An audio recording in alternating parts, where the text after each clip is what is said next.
All right, so we got the 229 spoilers, and this chapter is incredible. It might be the best chapter of GOJO versus Sukuna so far. It's probably one of the best chapters in the entire series. No, it definitely is, for sure. So let's just get right into it, because the chapter starts with GOJO and Sukuna opening their domain once again. This is going to be the 4th time that they've both opened their domains, and GOJO just wipes off the nosebleed, not caring much. So we saw at the end of the previous chapter, GOJO was bleeding from his nose. I assume that was from exhaustion and constantly having to use his 6 eyes and limitless. I mean, that's why GOJO just wears that blindfold in the first place, because essentially a sensory overload and how much of a toll it takes on his actual brain just to have those abilities functioning, to where he's always kind of like micro reverse curse techniquing his brain to heal it. So on top of everything else that he's been doing, it's really been taking its toll on GOJO.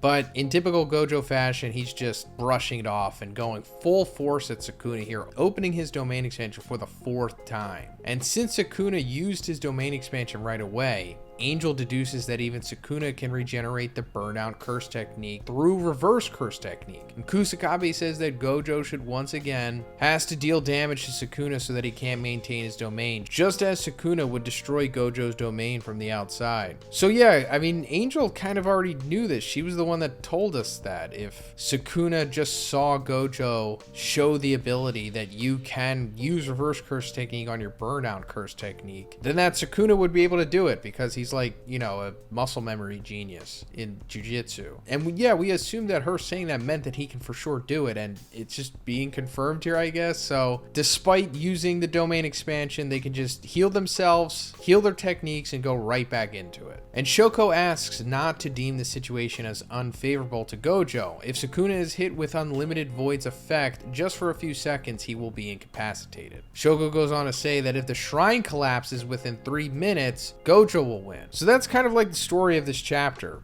On top of GOJO, in my opinion at least, being very reckless and going all out, because he himself is kind of on a time limit at this point, and he kind of knows it. You know, going back to the nosebleed and him wiping it away, he realizes that he doesn't have that much time left, and he's just going ham on Sukuna in this chapter, trying to beat him before he gasses out, essentially. And GOJO begins his assault on Sukuna inside his domain. GOJO is punching and throwing Sukuna all over the place, and yeah, he's really going at him. Like, this is like fully unhinged GOJO, like throwing what looks like consecutive normal punches from One Punch Man, or just the typical battle anime Gatling fist or whatever. Sukuna's still staying composed, of course, but he is getting lit up here. GOJO pulls Sukuna towards him and tries to land a punch, and Sukuna blocks. But the next moment, we see GOJO's barrier breaking alongside Sukuna's shrine. But first, let's talk about the sponsor of this video, Raycon. Guys, I love these Raycon everyday earbuds. They look, feel, and sound better than ever. They have these optimized gel tips that just perfectly fit in my ear, and they will not budge, which is great because earbuds I've had before just will not stay in my ear. They also have 8 hours of playtime and 32 hours of battery life. I didn't even know earbuds could last that long. They're also priced just right. You get quality audio at half the price of other premium audio brands. Guys, I'm so excited that I got these. They're so comfortable, but maybe my favorite feature is the noise isolation. I've never had earbuds that had this feature before, and it's pretty amazing. That also really comes in handy this summer because I'm very active. Whether I'm working out or riding my bike, I'm always listening to my Raycon earbuds. Like, I'm not even kidding, I use these things pretty much every day. So guys, where will you be taking your Raycons this summer? Click the link in the description or go to buyraycon.com/Zhoniin.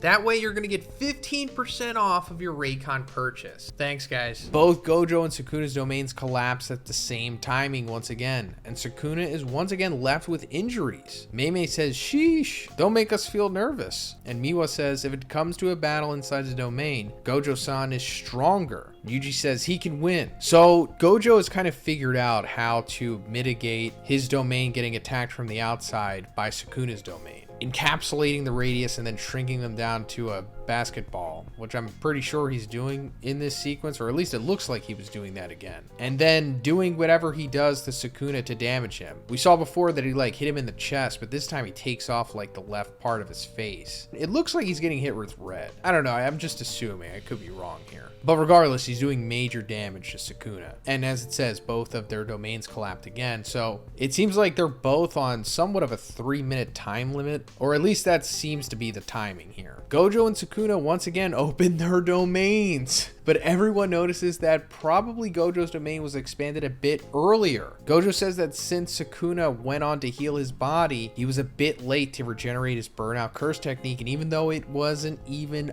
0.01 seconds, Sukuna was still delayed, and as a consequence, Sukuna's malevolent shrine collapsed within 3 minutes inside of GOJO's barrier. And Sukuna is finally hit with GOJO's unlimited void. So before I go to, let me just break it down real quick. So GOJO actually doing a big brain move here. Or, I don't know, maybe his brute force is finally just paying off. Whatever he did to damage Sukuna, you know, melting off the left part of his face, caused Sukuna to prioritize healing himself, of course, after their domains had broken. But just that momentary lapse, where it says even if it was just 0.01 seconds late, GOJO was that much faster activating his domain, as well as regenerating his own burnt out curse technique faster than Sukuna. So Sukuna's domain, which apparently is only lasting 3 minutes here, fell apart because it was that 0.1 second behind GOJO's. So now that Sukuna's domain has collapsed, he is finally vulnerable to the auto hit of GOJO's domain. As we know, since we saw it back in season 1, when he hit Jogo with it, your brain gets overloaded with information, or whatever the true effect of it is. That's how he described it. And you essentially become catatonic because of it. And Sukuna is fully hit by it. He gets hit by it, and not even he seems to be immune to this. Like, at first, I guess he can't muscle through this, which I thought maybe was a possibility with him, but I don't know, maybe that's more so reserved for like full power 20 fingered in his true body Sukuna. Maybe not even he is capable. Maybe no one can. But anyway, GOJO says after Sukuna got hit by the void, "Not yet. At the very least, I'm going to crush his heart, also his lungs and livers. I'll bring him closer to death than Yuji at the juvenile detention center. GOJO is taking revenge for his son Yuji." So this also makes me think that GOJO has learned how to perform reverse curse technique on other people. This goes back to the beginning of the fight when he said that he figured out some stuff and he's not worried about going full force on Megumi's body. Again, I could be wrong about that, but I assume that's what he's going to do here, or that was his plan, because he is still fighting Megumi here technically. He's not trying to kill him. He's kind of like his nephew after all. But yeah, Sukuna is hit by unlimited void here, or infinite void, and he's trapped just like Jogo was. However, it's not over, because Sukuna summons Maharaga. "With this treasure I summon 8-handed sword divergent Sela, Divine General Maharaga," the Sukuna version. So how is Sukuna doing this? I don't know. Maybe he set up some kind of contingency with the 10 shadows or something, to where like if his brain gets overloaded, then it triggers Maharaga getting summoned or something. Or maybe he did it in a 0.001 seconds before he got hit by the auto hit of GOJO's domain, possibly, because we also see the Dharma Chakra wheel in the side panel clicking, and we saw it in the end of the previous chapter as well. But as we're going to find out here, this is all to GOJO's detriment, of course, because Maharaga is an absolute monster in more ways than one. GOJO is surprised, but he quickly gets ready to destroy Maharaga in a single hit before it adapts to unlimited void. GOJO tries to use curse technique reversal, but Maharaga destroys GOJO's domain from the inside. GOJO is shocked to realize that it's already adapting to void. So yeah, like I said, Maharaga is an absolute beast. He is just not playing by the Jujutsu rules. He's just stabbing through GOJO's domain and breaking it from the inside. I don't think we've ever seen this happen before. It's always like from the outside that the domains are being broken, because that's where they're vulnerable. From the inside, this is technically unheard of. I mean, unless you're like a mega powerhouse or something and you're going against a complete weakling, but somebody on GOJO's level, this shouldn't happen. But Maharaga, he just kind of breaks the rules more so than other characters have. He just doesn't care.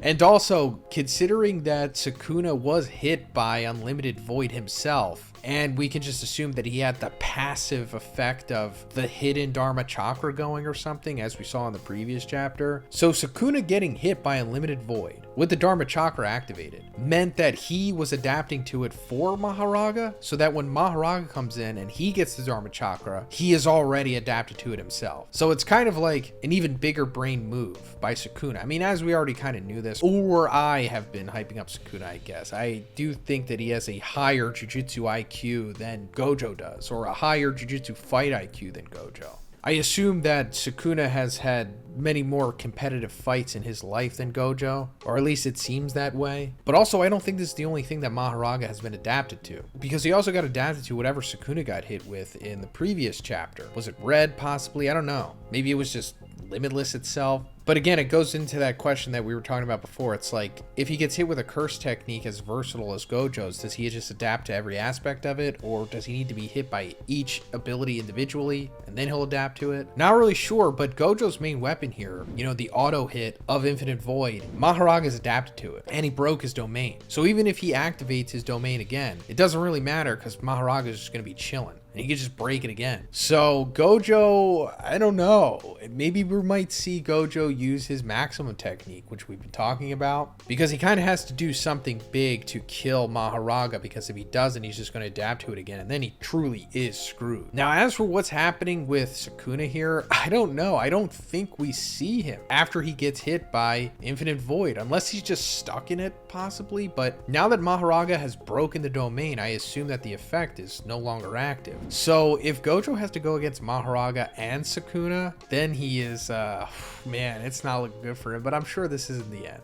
I'm sure GOJO still has a trick up his sleeve, but even if he does, Sukuna still has another trick up his sleeve too. I don't really have time to talk about it in this video, but maybe I'll have some time to talk about it in my chapter review. I think it's going to be Friday or something, so subscribe for that if you haven't already, guys, and let me know what you think about this chapter in the comments. What do you think GOJO is going to do to get out of this? And if you liked the video, please give it a like, and have a great day, guys. See you in the next one.